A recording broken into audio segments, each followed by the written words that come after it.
Welcome to Politics Done Right. I am your host, Egberto Willies. This is the progressive program that will take the mystery out of politics. This is the program that will encourage you to make sure government becomes we the people. Whether you are liberal, conservative, or otherwise, you get to air your point of view. Remember, you can also send me a tweet to EGBERTOWILLIES.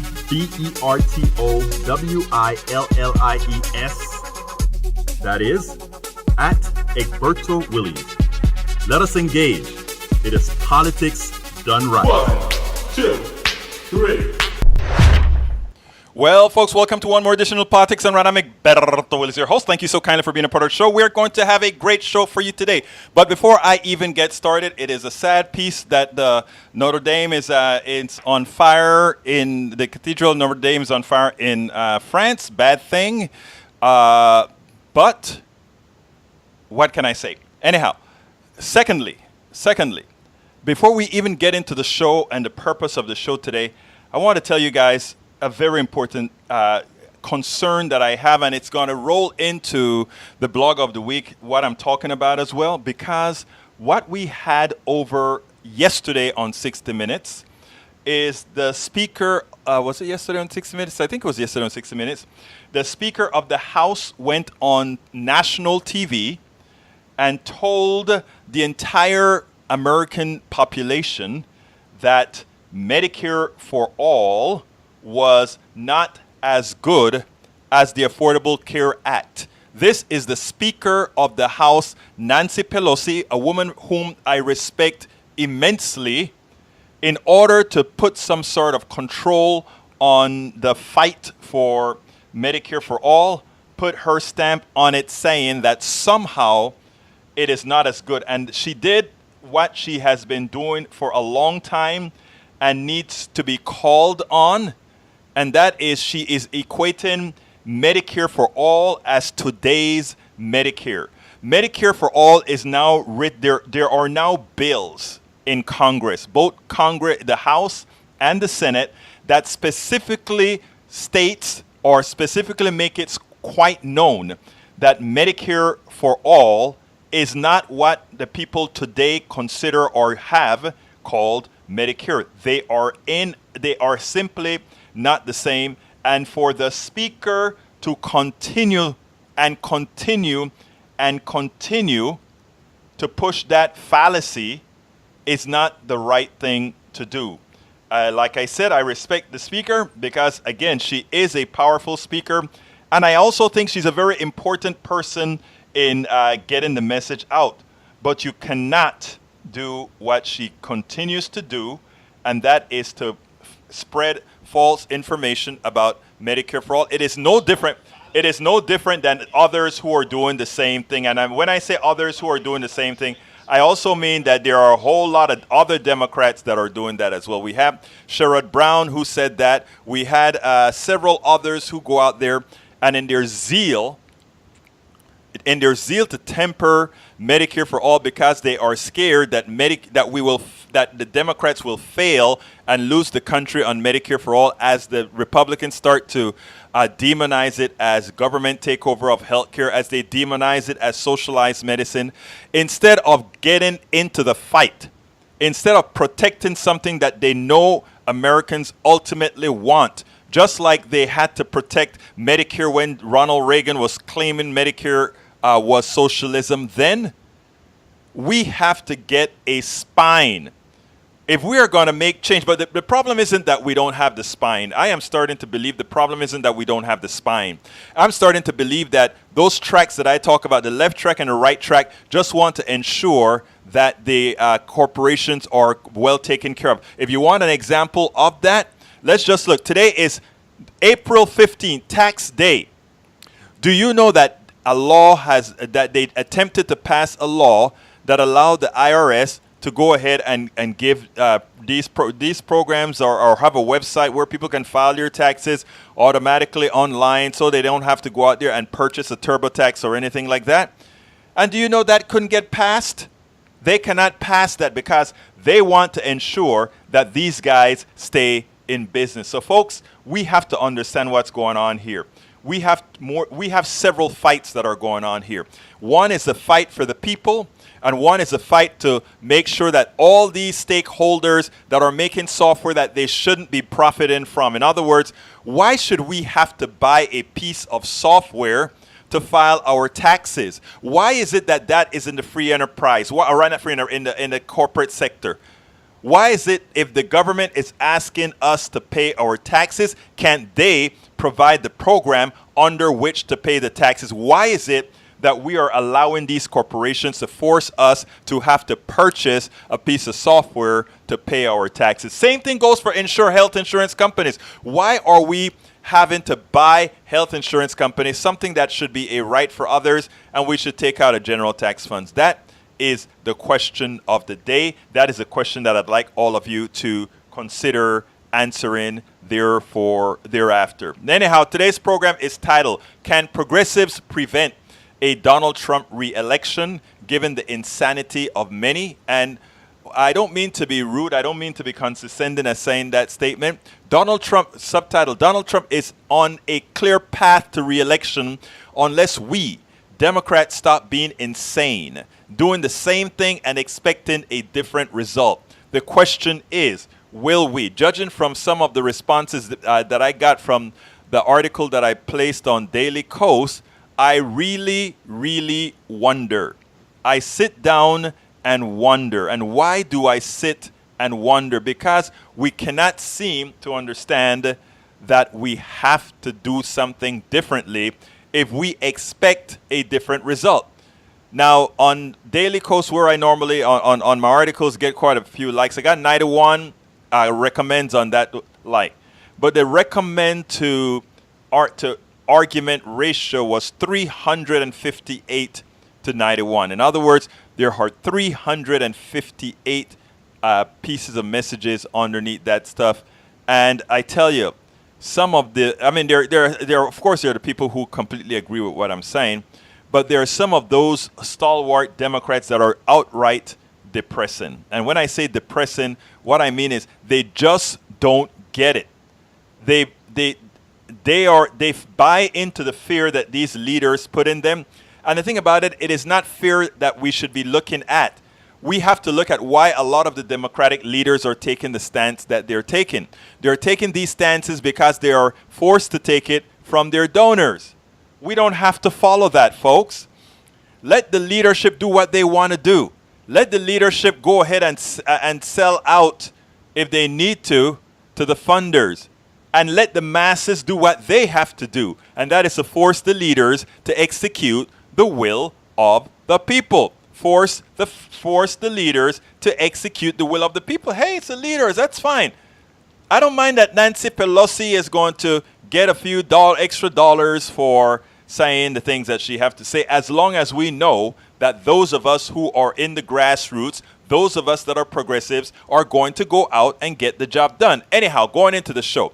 The blog of the week is the piece I wrote for Sunday's Daily Kos's front page. It created a flurry of activity. I think it is clear that we are not that very different than those on the right, in that we are unable to step out of our lane to explore possibilities that likely would bring folks together, not on ideological terms, but overall human need.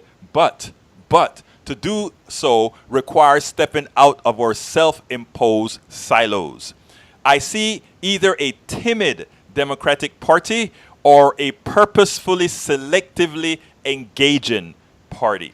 Either way, it spells a loss. In other words, if we go out there without refusing to really accept policies that we know are going to make people's life better, why not stick with Trump, who have a semblance of a good economy? We know the economy is really sucking for 80% of Americans, but they know how to cater it into a fashion that seems like the economy is doing well. And you know what a lot of people believe in? They believe that if Donald Trump, if the Democrats don't have a definitive story, if they are not able to articulate how the economy is currently failing, which they are not doing a good job at right now, if they are not able to articulate that the policies that's being put forth right now will actually hurt, why would anybody upset the system and move from Trump?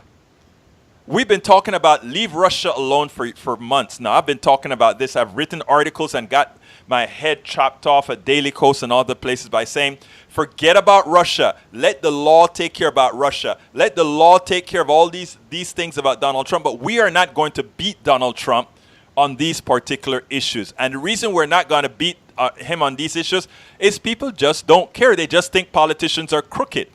And if they think Trump is crooked, but they think all the other politicians are crooked as well. So what we have to do as progressives is we have to prop up the policies that we know people want. And not only that, we have to hit it hard, but we have to also have something else in store. And that something else in store is we have to let folks know how things are not working for them and how the things that we're going to provide them is going to make them work. So without further ado, do you know, folks? Do you know what time it is?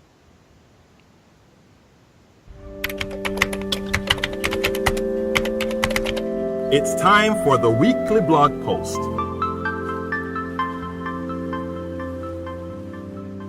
Okay, the weekly blog post is titled, and this was the article at the Daily Kos that I posted, and it's called Donald Trump will be re-elected President of the United States without a real conversation. And I am not kidding.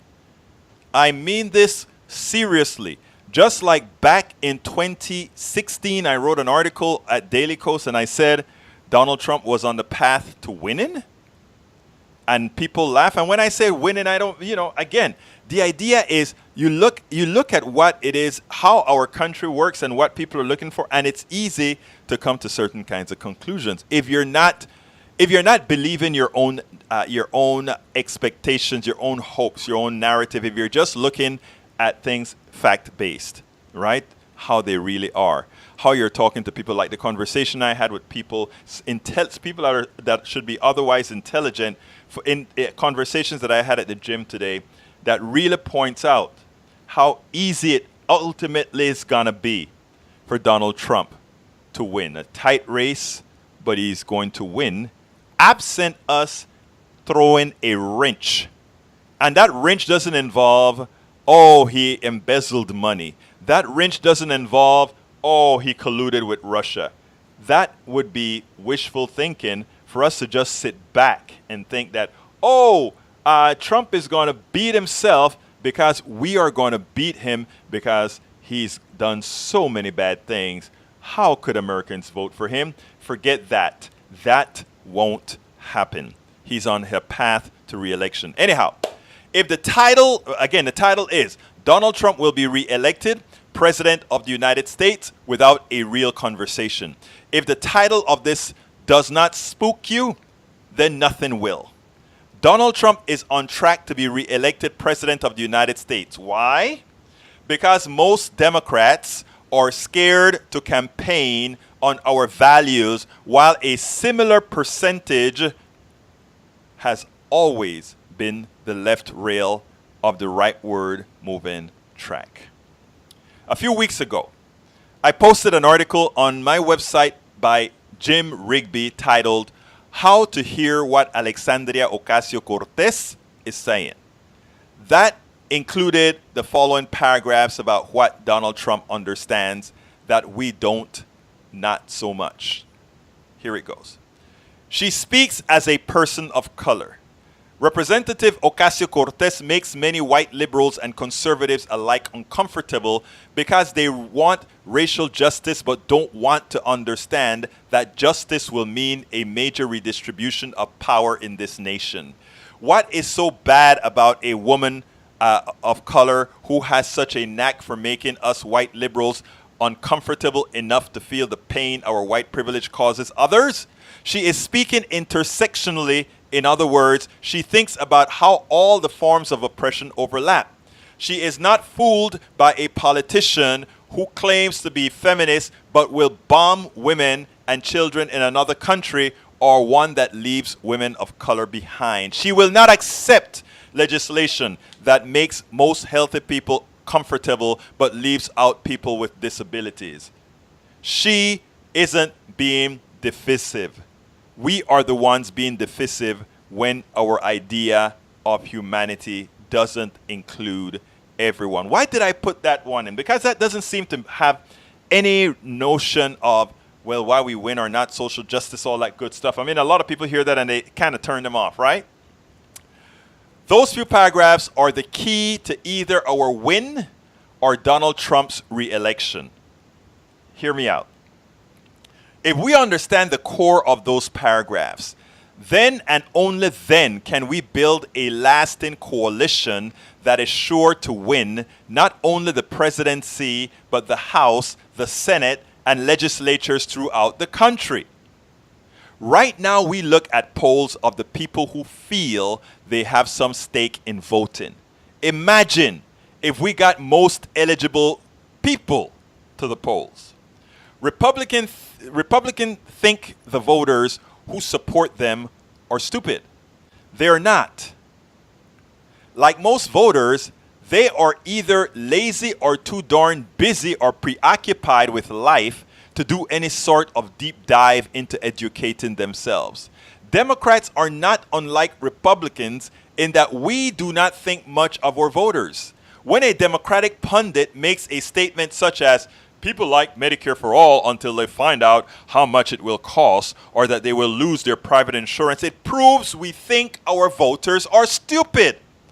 And by the way, our voters are not just Democrats. Our voters are the entire middle class and the poor, even those currently voting Republican. You see, we see our voters as a base. Oh, the Democratic base, the Republican base. That is not who progressives should be going for. Progressives should be going for middle class folks. Progressives should be going for poor folk. And hear what I put, what John Rigby said. It's a change of order, folks. It's a change. It's a change. We should be going after middle class. That is where the bulk of voters are. And those are the people who share the same values. All the other values, the abortion, the church, all that kind of stuff is injected in there to separate people so that they cannot see that ultimately they are the ones who have values in common and the others do not. That is where we have to get to, right? That is where we have to get to. I live in a very, very red Trump voting Republican area. Over the years, I have spoken to thousands of people, both in person, on the air, and through blogs. I show interest in people irrespective of ideology, and for most there is reciprocity in an honest conversation. I first do a lot, and I mean a lot, of listening, even if sometimes I get my sensibilities offended. I have many discussions with people that, because I first show respect unconditionally, are impactful and turn out very well. So again, I'm not just talking to the choir. I'm talking to my Republican brothers and sisters, my anarchist brothers and sisters. Why? Because there's a Trump coalition that is coalescing. It's a hateful coalition if we allow it to grow. Because what Trump is intent on doing is Trump is intent on making a group of people feel that togetherness. These are the people together fighting against all of them. And it does not have to be the majority in population, just the majority in the Electoral College. And based on how the Electoral College is laid out, he still has an advantage in how to control those electoral votes. Enough people in those electoral votes can be impacted by his message of hate and by his message of fear. Enough people in those areas can be not a majority of the population, but enough. Not a majority, but enough. And that is what we have to understand. I do not think I have ever convinced a Republican to become a Democrat, though many have professed that they did so. But I believe in appeasing developing friendships. What I know I have done many times is persuade them to vote their interests. The Democratic Progressive Coalition is vast. It lends itself necessarily to identity politics. The one thing that Democrats profess but many times seem not to believe intrinsically is that we all want the same thing. For historical reasons, the path to equality and access to success has been unfairly weighted based on identities. We have an economic and justice system that can mitigate these. The Republican narrative that has been successful is that mitigation occurs at the expense of endangered white people. Hence that first part that I read above.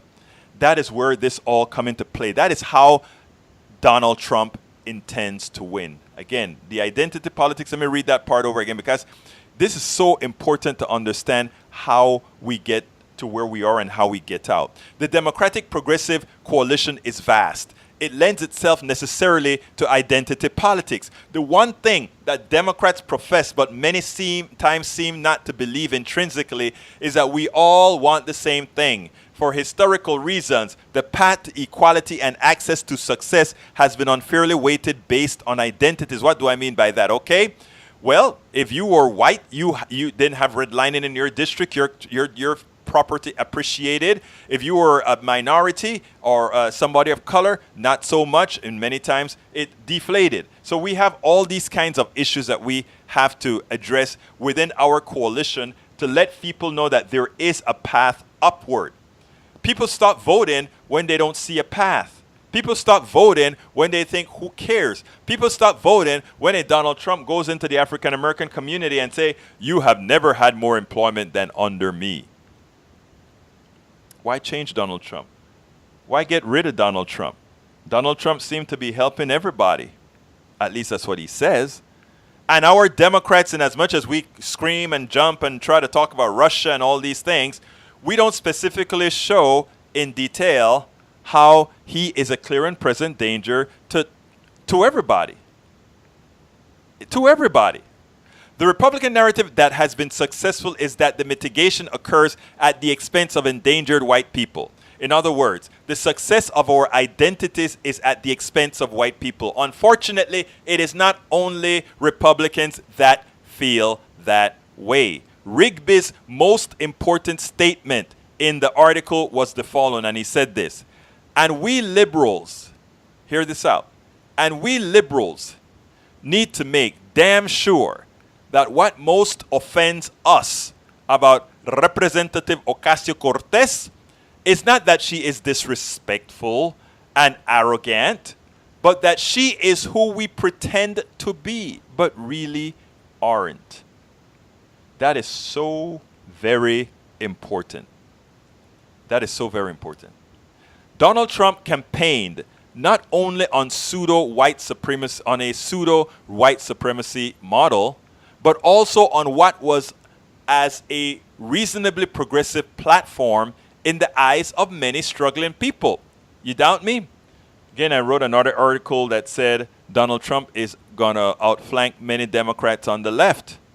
When Donald Trump was running, he didn't call it Medicare for all, but he was going to give every American the best medical system that they could have. And it was going to be better, and it was going to be cheaper. He didn't have to do a darn thing, right? He didn't have to do anything. He just had to say it.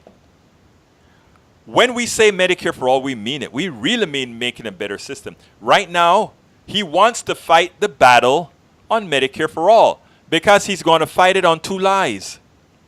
Donald Trump is gearing up to fight Medicare for all on two lies. One is that it's a government takeover of healthcare that completely leaves you in the dark or will be bad for you. And secondly, that somehow he's magically going to have a new healthcare plan. And guess what?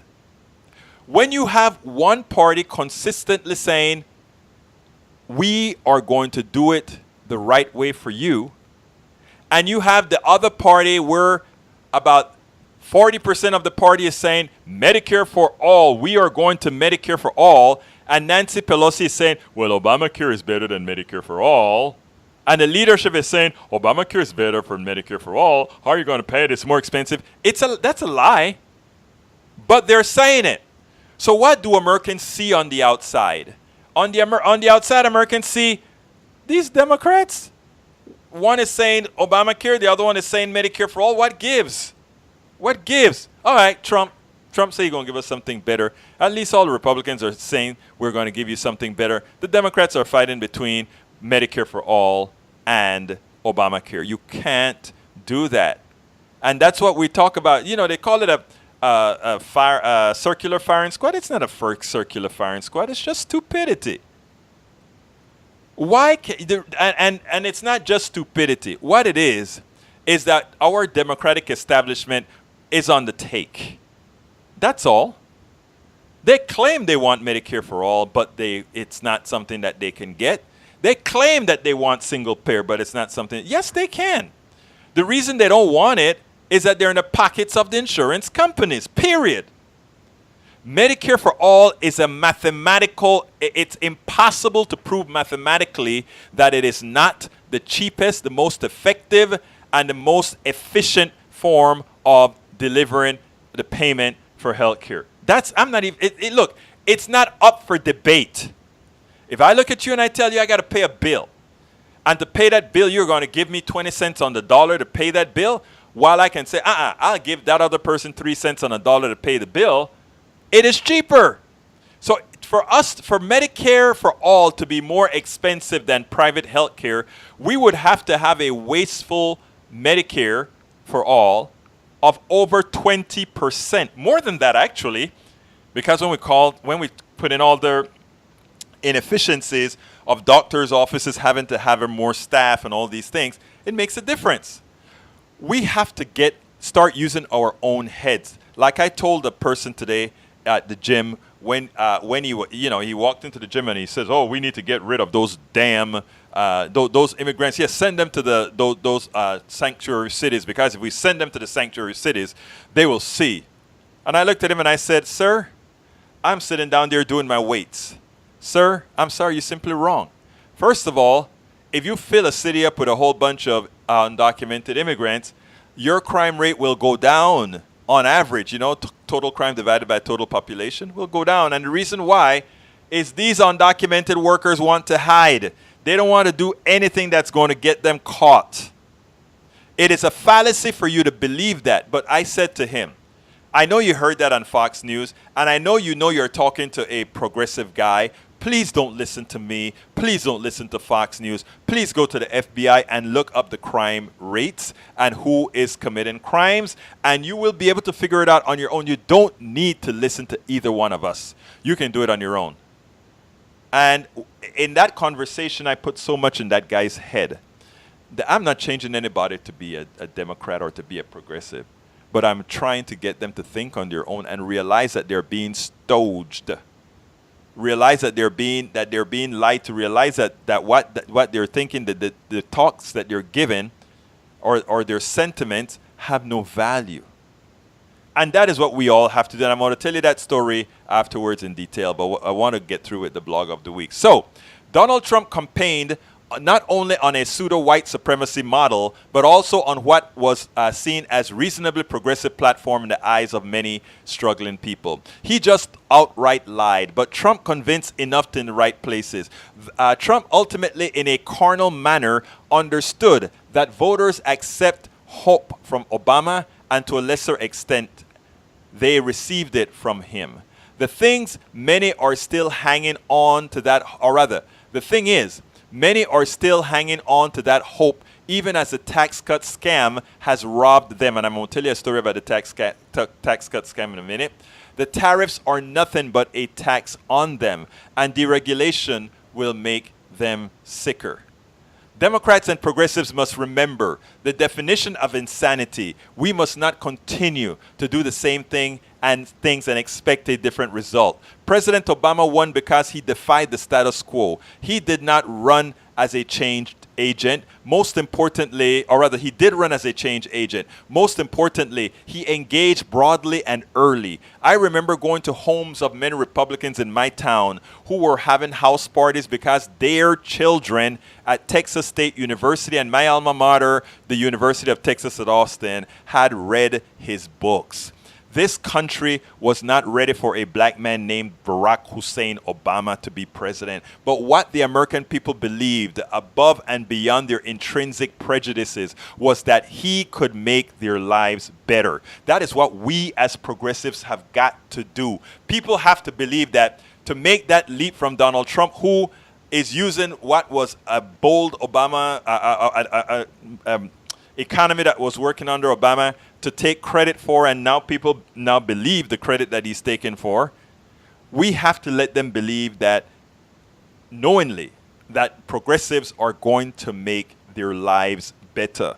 We have to make sure they know we're making their lives better. That is what they'll ultimately respond to. Yes, you're going to have the supremacists and these others that are unconvincible and that they would rather die. They would rather get a sliced throat than to support a progressive person.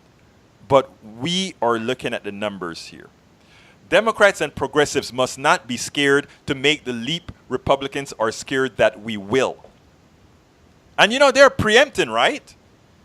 Why do you think they attack Alexandria Ocasio-Cortez? This is a 29-year-old woman that doesn't even have the full support of her party.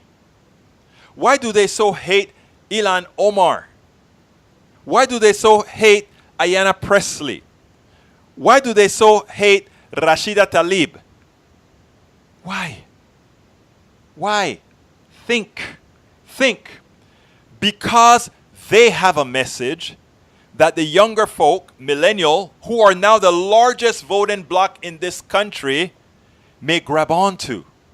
And if these people grab onto that message, and they feel that that message can come to fruition, do you know what happens if they vote?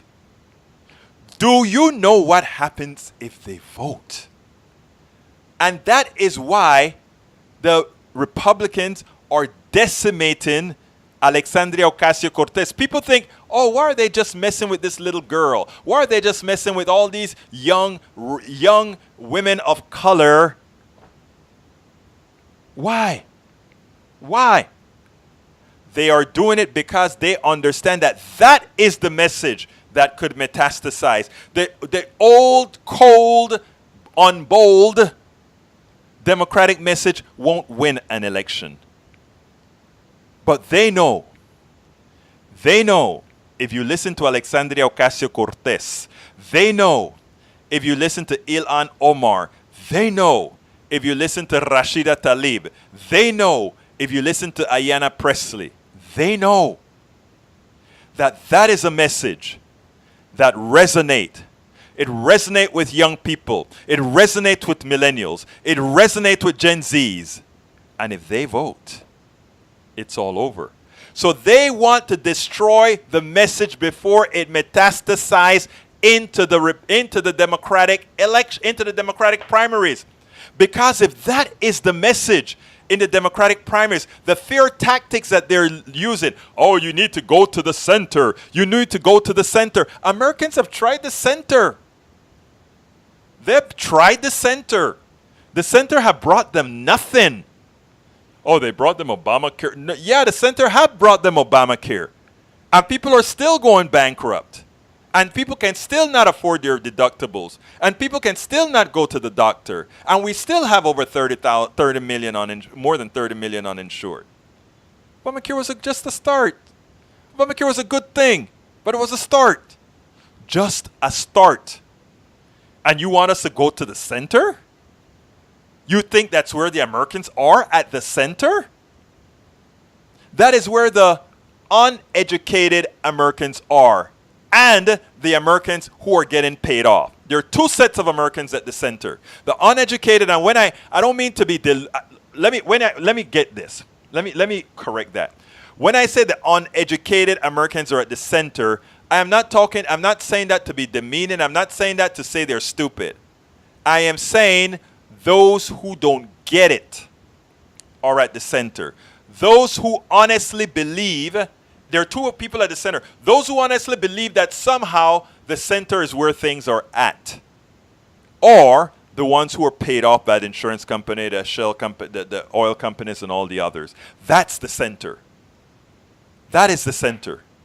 That center occupy the left rail and the right rail of the parties, both the Democratic and the Republican parties. But there's one thing about rails, brothers and sisters. Rails go in the same direction, right?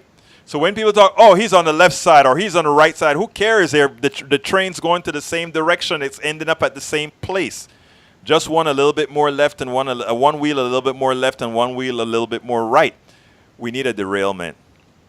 We need to move left. And that is where the American people are. If you take a look at the polls, at what Americans say they want relief from education. They want relief from parent putting your kids in what do you call it, pre-K, putting your kids up for what do you call that? When you need to get your kids taken daycare. They need support for daycare. They need good health care. The things that Americans want, they tell you. They are telling you they want policies supported by progressives. The thing about it is that we don't have any higher level politicians other than our grassroots movement fighting for the middle class and the poor. We have them all searching for this mythical middle. This mythical middle only serves 20% of Americans, if that much. This mythical middle is nothing more than a defeat of the middle class. It is nothing more than the support of corporations. Just like I said, look at TurboTax. Here's on tax day, we can't get a bill that says the IRS can make life easier for Americans by putting that on the website, by simply putting something like TurboTax on the website. Why? Because they want TurboTax to stay in business and all these other guys that are ripping you off every single year to stay in business. That's cash cow. Cash cow. Every year I just bought my, I searched like hell last night for my TurboTax. TurboTax on Amazon was $79, home and business, $79. But guess what? I found it for $35 at PC Connection. Downloaded it and put in my extension. I never file on time. Never am able to file on time. But folks, we have to understand that the middle, searching for the middle is mythical. There ain't no middle that supports the middle class. People say they are in the middle, but they ask for left policies. What we have done is we have said, we have made people believe that they want the middle. That is what the media is putting out there. That's the narrative they have to put out. If they want you to vote against your own interests, they have to put out that what you want is the middle. And even though you're saying, no, I want this, I want this, I want that, and it equates to what Alexandria Ocasio-Cortez and Rashida Tlaib and all these guys want, then they can justifiably have you vote for a Klobuchar, have you vote for all these middle-of-the-road people that are going to change not a damn thing for the average American citizen. And if you really want change, we have a lot of work to do. We have a lot of work to do. So, folks, the telephone number is 646-716-5812. Again, that number is 646-716-5812. And I think it's about that time for me to go see what my brothers and sisters on the web are saying. But please, let's stop searching for that mythical center. But before I go there, I forgot I got to do my quick things. Folks, this is a progressive show that needs your support. Please consider going to patreon.com/politicsdoneright. That is patreon.com/politicsdoneright. Those of you who subscribe get to read all of our books online. Just go to patreon.com/politicsdoneright. That's a gimmick, right?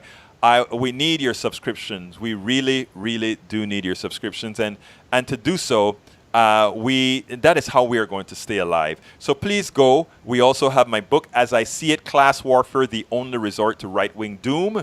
As I See It, Class Warfare, The Only Resort to Right-Wing Doom. You can either go to Amazon and get that book. I mean, if you really want to learn about how things work, if you really want to know how we're screwed, and if you really want to know what kind of solutions we can offer, that is the book. I sat down, wrote that book, and like I said, I don't believe in just having complaining. I believe in also having solutions. So I have my book that I'm writing now, How to Make America Utopia, chapter 1 and 2 are already online. And we have, of course, As I See It, Class Warfare, The Only Resort to Right-Wing Doom. That book is already online. And, of course, there is my book, I Lost a Whole Lot of Weight and Found the Magic in Keeping It Off. And it ain't easy, but it's the truth. Lose weight and be fit now. Say no to snake oil weight loss. Why did I write this book? Well, I lost a lot of weight. I kept it off for some time, and I said, you know what? This is how it's done. This is one way to do it. You can figure out your way to do it, but this is how I did it. And I wanted to tell folks you can go to Amazon.com as well and get Lose Weight and Be Fit Now. Say no to snake oil weight loss. And, of course, anybody who subscribed to Politics Done Right by going to patreon.com/politics done right. That's patreon.com/politics done right. They get all my books, all of them online, every single one of them. And this year, by the end of this year, I hope to have 5 books. Anyhow, continuing, there's 1 month I'm going to have to take off. I don't mean I'll do the show, but I mean take off from doing a whole lot of other things that I'm doing to sit down and write because there's so much to say. I have the books already at Amazon lined up to put the stuff in there already. But folks, we got to get to it, and I ask for your support. I ask you to go to patreon.com/politics done right. We do need it. You are the ones who are going to keep us alive. You're the one who's going to make sure that this change that I made, this change that said, you know what, to hell with my private company. It is time to do what's right. It is time to be a part of the solution. And for me, that is political activism. So I ask humbly for your support. Invest in this show that belongs to you. You can always be a part of this show. This is a bi-directional show. This isn't like MSNBC where they talk, you listen, and that's it. As you see, I'm going to go check out the site right now. But also you can always call 646-716-5812 if you want to be on air. 646-716-5812. We are streamed at YouTube, Periscope, Twitch, Facebook Live, and on Tuesdays we're also on air all over Northeast Texas, meaning Houston, Galveston, Nacogdoches, all these areas in Northeast Texas. Now let me go ahead and see what my brothers and sisters are saying. I think I had figured out how to get to this stuff rather quickly, so that is what I will be doing right now. But folks, we do need your support. Patreon.com/politics done right. If you're already a subscriber and you can do a little bit more, we would be most appreciative as well. Remember, this is now all that I do, and that is read, report, write. Read, report, write. Read, report, write. Okay, my brothers and my sisters, here we go. Let's see. Let me go ahead and see where the start is. I never get the start. Okay, let's see. Michael Rudnin, there is a deep... let me go ahead and see if there's another way to start this. Come on. Most relevant. Let's go to oldest. There we go. Lo perdí. ¿Dónde diablos estás? Okay, here we go. All right. Fred Infortunio. 1.5 trillion in debt will destroy America. You know, I was saying that for the longest time, but then I came across 2 people. The first person is Miss Arliss Bunny, and the second person is Stephanie Kelton. I think her name is Stephanie Kelton. These are modern monetary theory people, and a lot of folks, when you talk about modern monetary theory, Mr. Fortunio, they'll say, oh, that is just printing money like what Germany did, and then the people had to use buckets of cash because the cash then was worth nothing. I want you to go to the show that I did on modern monetary theory, because you're going to see exactly how it works and see that we actually can take on quite a bit more debt. In fact, we can tax enough, we can take on more debt to support all these policies that progressives want without a problem. We can do this on debt plus increase taxes. It sounds interestingly funny, but it is true. And you have to listen to Arliss Bunny. You have to listen to Stephanie Kelton, because they is it Stephanie? I think it's Stephanie Kelton, because they explain modern monetary theory and the way you mitigate that. Whenever it's time to slow down the money supply, that's when you start to pay things. I mean, look, it is definitely possible, and not only possible, that is what we did, believe it or not, to save the banking industry. We had trillions of dollars in what we call easing, in what we call some kind of an easing. It was a sort of monetary quantitative easing. So we are never scared to use things like modern monetary theory to help the wealthy, but we always have a problem when it comes to doing it right for the middle class. Okay. There is a deep divide between progressives, liberals, and centrists. We have too many wedge issues that might tear us apart, while we'd agree on 90% of the rest of the issues that matter. Honestly, I'm struggling with this as well, as social media creates strong opinions that don't flinch despite conflicting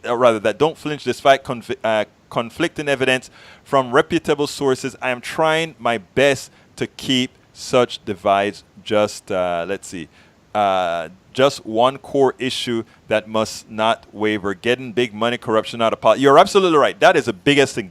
If we got money out of politics, we'd solve a lot of problems. The discussion I had today at the gym was interesting, right? You would think the discussion that we had would have turned into a fight and all of that, but the position that I took was, look, I first went and said to this person, what you said was wrong. What you said was inhumane. Let's remember that the people that are coming into this country just want a job, a better way of life. The people that founded this country took this country by force, annihilated the current resident of this country, instituted the oppression of several races of people, and then at the end claimed to be the best country in the world, the most humane country in the world. America can say that. They can even teach that. We can teach that to the world. But the world's not stupid. The world knows what we represented, what we represent, and what we are attempting to be. So I explained that to the man. I said, look, you may want to go out there and talk glory, glory, hallelujah, and put these people here or there. All they want is a job. And a lot of the problems that they're having in Guatemala, Honduras, and Nicaragua, or El Salvador, are problems of our making. So let's get it clear. Fox News is not going to tell you that. And then I told him about crime. Please, sir, don't listen to me. But also, please don't listen to Fox News. I can tell you where you can find the data, which is absolute. We can agree on it. Go do it. And that was the gist of the argument. Okay, let's see. Harry Oberth. Well, you know what? I better salute people first. Lee Grant, welcome aboard. Harry Oberth. Michael Rudnin, welcome aboard. Fred Infortunio, welcome aboard. Who else do I have here? Bruce Ballard, welcome aboard. And Lee Grant, I think I mentioned you already. Lee Grant, you're quite active. I love that. I simply love that. Let me go ahead and do a refresh here and see what we come up with. But look, it is so important. It is so very important that we don't allow, and Michael Rudden is right? We don't want to self-destruct. We don't want the firing squad, but we only get that firing squad if the leadership fails us, right? Because we don't have to agree on everything at all. Even Democrats don't have to agree on everything. I mean, there are certain things that we must agree on. I mean, there is not going to be a Democratic candidate this cycle who does not support Medicare for all, that then when they get into office, we make sure to keep the wheels or keep the screw tightened to get Medicare for all. We have failed for centuries, for decades. We cannot repeat the insanity of doing things over and over again. There is a mathematical reason why the private insurance model is a failure. there is a particular reason why fee-for-service in healthcare is a failure. It has to be. If you're a businessman, you're responsible for increasing your profits. In a corporation, that is. Your fiduciary responsibility is to do that, and the only way to do that is to deny coverage. Increase prices and deny coverage. And guess what they've been doing? Increasing prices and denying coverage. That's what they have to do. They are both evil and correct for doing that. And the only way to mitigate that is with either regulations or for there to be a single payer. Regulation says we'll put a cap on and they can only do X, Y, Z, but we still have the expense. At that point in healthcare, profit is an expense. Their profit is an expense out of the average American's pocket. In other words, for them to pay your bill, again, for them to pay your bill and make a profit, they have to charge you more. It's math. If the government is the only payer, in other words, if the government pays that doctor, then we take out a 20% profit stream, which is that 20% expense. You want to see your insurance drop more than 20%? Get rid of them, because it's not only not paying for that shareholder, it's not only not paying for the advertising budget of all this myriad of insurance companies, it's not only just paying those overpriced executives very high salaries, it is also a premium not a doctor doesn't have to pay by having more employees in his or her office to do more work, contacting insurance companies and fighting with them. That is gone out the door. Finito, terminado, olvidado. It is math. That's what we always have to tell people. It is math. But they want you, including Nancy Pelosi, wants you to forget math. How is it going to be paid for? The healthcare system is a closed system. The totality of money is there. If you take out giving away 20% or more of that money to wealthy investors, to expenses of advertising, if you take that out, you have said one thing. You can keep the infrastructure there, and now instead of paying that look, check this out. We can show that the amount of money that is wasted with insurance companies could likely take over the 20-something% of the country that is uninsured, or whatever percent of the country that is uninsured. Think about that. Think about that. Everybody insured. You know, when all these plans came out and they said, okay, Medicare for all costs less, but just a little bit less is what they were trying to spin it after this conservative group came out and said Medicare for all is less, right? They wanted to spin it. Oh, it's not all that much less, so, there could be errors in there.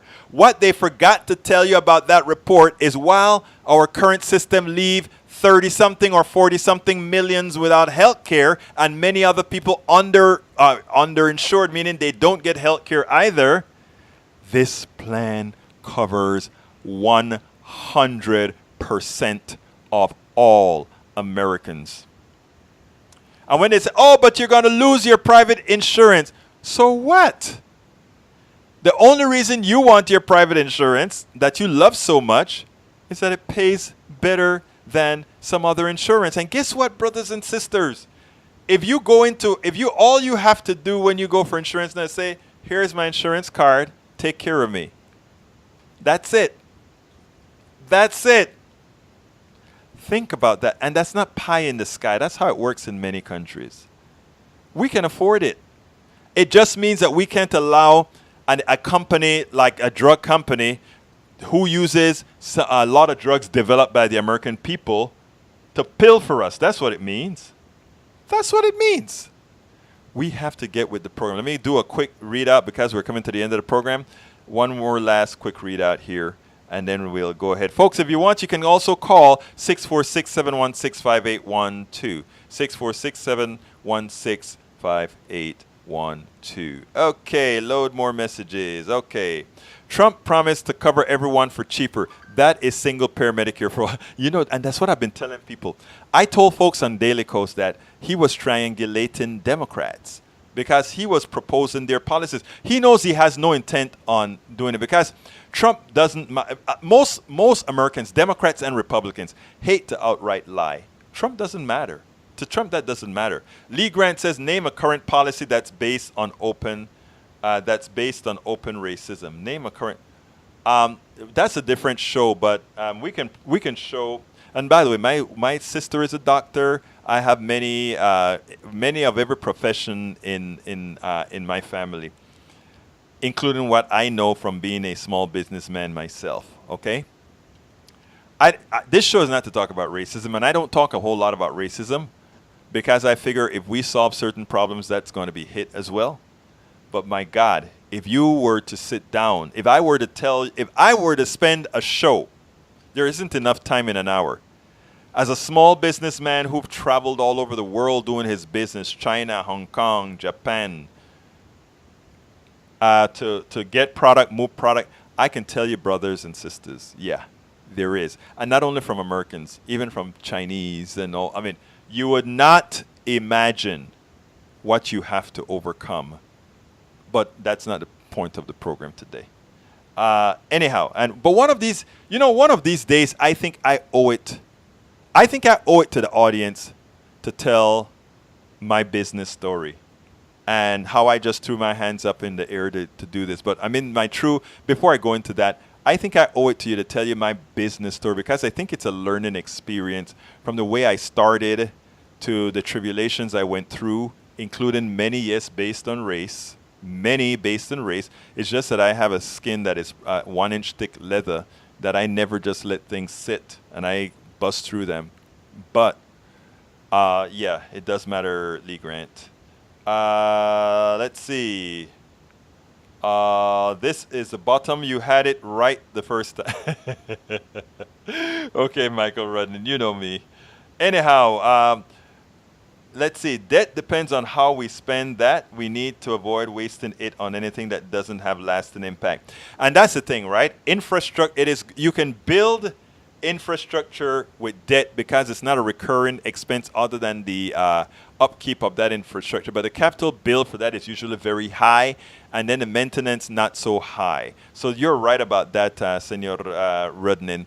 When it comes to healthcare, yes, we want to pay for it. By the way, Obamacare was paid for. Okay, Obamacare was paid for, and that, to put it bluntly, that was one of the problems with Obamacare, that it was paid for. Okay, I only have 2 minutes. Let's see if I miss anything here important. Now, well, all of this is important. Daniel Ledo, as usual, not ready for Obama. What the are you? Oh, Daniel, I love you, brother. I love all of you guys, Republicans, Democrats, and otherwise, because you keep me on my toes. And you make life worth living because, we talk. Today at the gym, I had a talk with a whole bunch of Republicans, and it was a very fun and interesting talk.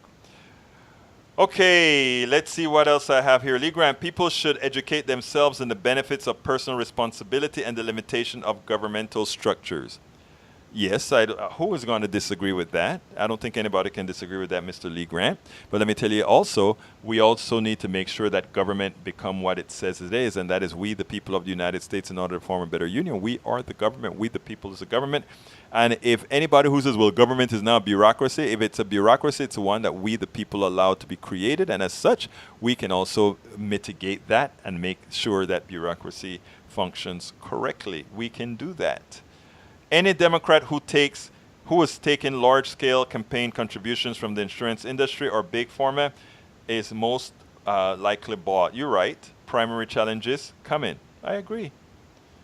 Those that I missed that need an answer, I'll get it in the. I will go ahead and make sure to do that in the under the Facebook page. Now, folks, I need to do a pitch one last time before I close the program down. Please, folks, go to patreon.com/politicsdoneright. That is patreon.com/politicsdoneright. And please become a subscriber to Politics Done Right.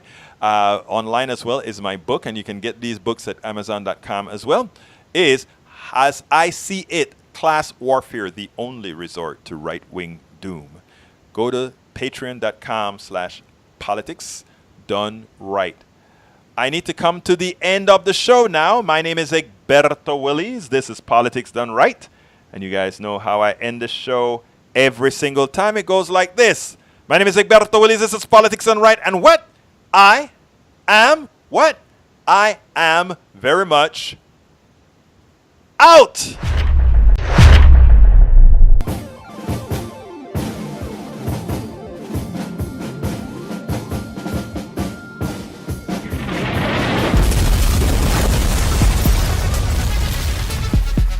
Welcome to Politics Done Right. I am your host, Egberto Willies. This is the progressive program that will take the mystery out of politics. This is the program that will encourage you to make sure government becomes we the people. Whether you are liberal, conservative, or otherwise, you get to air your point of view. Remember, you can also send me a tweet to EGBERTOWILLIES. That is at Egberto Willies. Let us engage. It is Politics Done Right. 1, 2, 3.